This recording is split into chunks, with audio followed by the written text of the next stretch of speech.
When you work a full-time job, sitting down to draw at the end of the day feels like a victory. But let me guess what happens next. You open Procreate and you stare at the blank gallery, and you spend like 10 minutes or so deciding what canvas you need and what canvas size you like. And then you spend another 10 minutes or so going through hundreds of brushes. And by the time you put the pencil on the screen, your creative energy is at least half drained. I'm a self-taught artist balancing art with a full-time job, and I used to do that every single evening. At some point I realized that I don't need more motivation, I need less friction. Today I'm walking you through my exact zero friction Procreate setup. I'll show you how to customize your workspace, set up time-saving shortcuts, and organize your tools so you can start drawing the actual second you open Procreate. So let's start with the physical setup and the artist glove. Before we even touch the settings, I like to fix the physical setup first. The very first thing I do is to put on a two-finger artist glove. If you're a beginner, this might seem unnecessary, but it actually solves a really frustrating problem: palm rejection. The iPad is good at it, but it's not perfect. When your bare hand rests on the screen, it can sometimes register unintended gestures, like random touches, slight zooming, or even triggering an undo without you noticing. And that's where it gets really tricky. Because if that undo happens while you're already drawing something new, that previous step is basically gone. You can't go back to it anymore, and you might not even realizing it happened until it's too late. That used to happen to me quite often, and I would end up redoing parts of my drawing for basically no reason. Using a glove creates a barrier, so the iPad only responds to the Apple Pencil, which makes the whole process much more stable and predictable. It also reduces the friction of your hand on the screen, so everything feels smoother, more like drawing in a sketchbook and less like fighting with the device.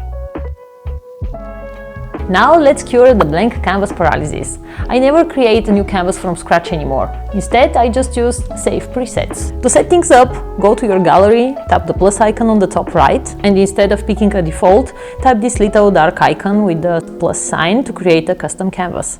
I usually set mine to something like 3000 by 3000 pixels with a DPI of 300, so the quality is crisp if I ever want to print it. And in this step it's pretty important to set the color profile correctly. For example, if you're planning to print the artwork, then the color profile is better to go to CMYK. And if you're not planning to print the artwork, then use the RGB color profile. And keep in mind that the color profile, once set in the canvas setup, it cannot be changed later, so it's good to know what you're going to do with the artwork beforehand. Once you hit create, Procreate saves this exact size in your menu. Why do this? Well, because decision fatigue is real. When I'm tired after work, knowing my perfect high-quality canvas is just one tap away means I don't have to do any math before I start drawing. And if you like this video so far, be sure to subscribe for my channel. That means a lot.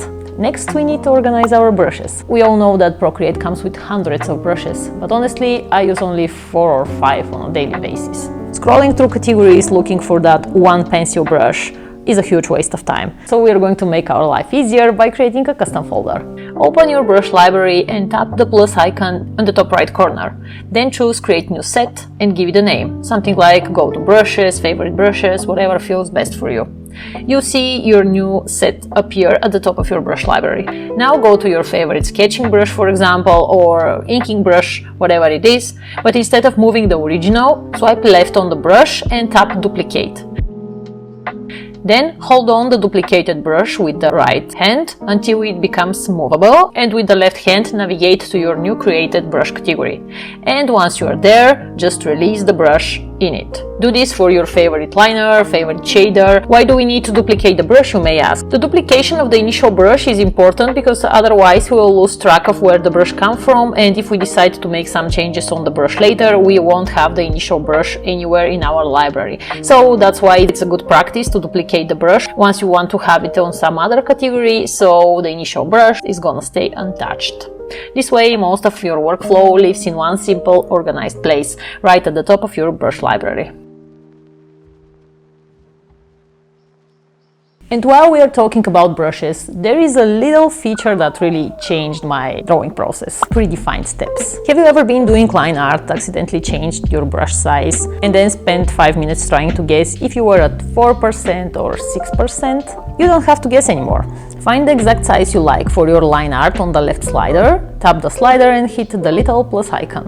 This locks a permanent marker onto your slider. You can do this both for the brush size and the opacity slider. Now I can jump from a huge shading brush right back to my tiny, precise line art brush, for example, with a single tap. Complete consistency and zero frustration.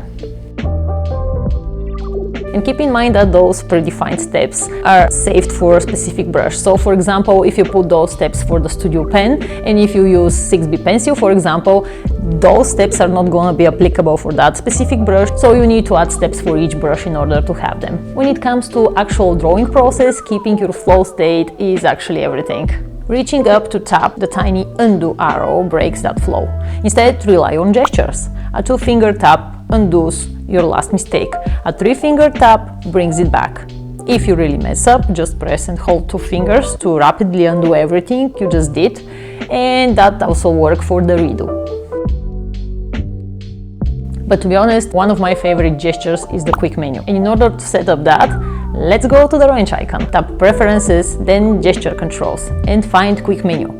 I set mine to activate with a touch of a color picker tool and the Apple Pencil. When I invoke it on the canvas, a menu pops up with the 6 slots. If you press and hold one of these slots, you can assign any action to it. I highly recommend assigning Recolor. If I'm unhappy with the vibe of a drawing, I can trigger my quick menu, hit Recolor, and slide my pencil around to test new colors in half a second, without even opening the Layers panel.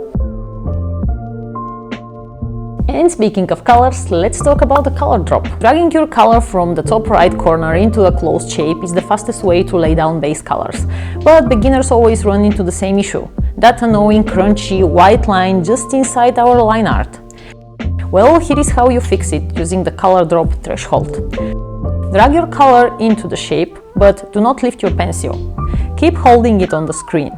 Look at the top and you see a line that says color drop threshold. Still holding your pencil, slide it to the right to increase the fill amount until it perfectly eats up those white pixels, right before it floats the whole canvas. Procreate remembers this setting, making your future coloring perfectly seamless. But keep in mind that depending on the situation, that threshold might need additional adjustments. As your drawing progresses, your layers will get messy, and to be honest, that's inevitable. When you need to fix one tiny detail on a shadow layer, for example, or some other layers, trying to find it through a sea of colors, it's really overwhelming. So instead of manually unchecking the visibility of, let's say, 15 different layers, use the isolation shortcut. Find the layer you want to focus on and press and hold the little checkbox next to it. And boom, show that layer only. Isolates it instantly so you can work without distractions.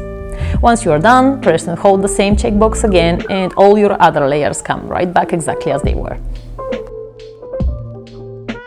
Finally, the absolute worst thing that you can do for your focus is constantly swipe out of Procreate to look at a reference photo on Pinterest or your camera roll.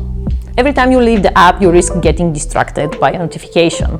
To stay in the zone, go to the wrench icon, tap Canvas and turn on Reference. This brings up a floating window, and from there you can import an image and place it right next to your canvas.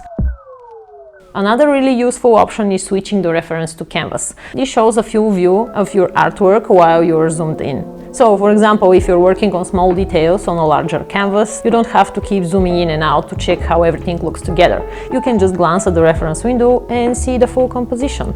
It helps you stay in your flow a lot more because you're not constantly breaking your focus to adjust the view.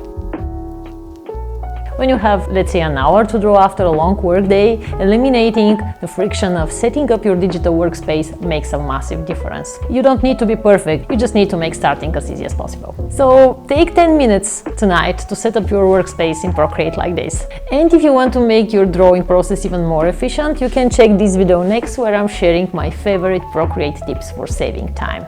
Let me know in the comments if that video was useful for you and if there is something else in Procreate that you want me to talk about. I'm always curious to know. And if you like this video, make sure to subscribe for more art-related videos in the future. Thank you very much for spending the time with me, and I'm going to see you in the next video. Bye!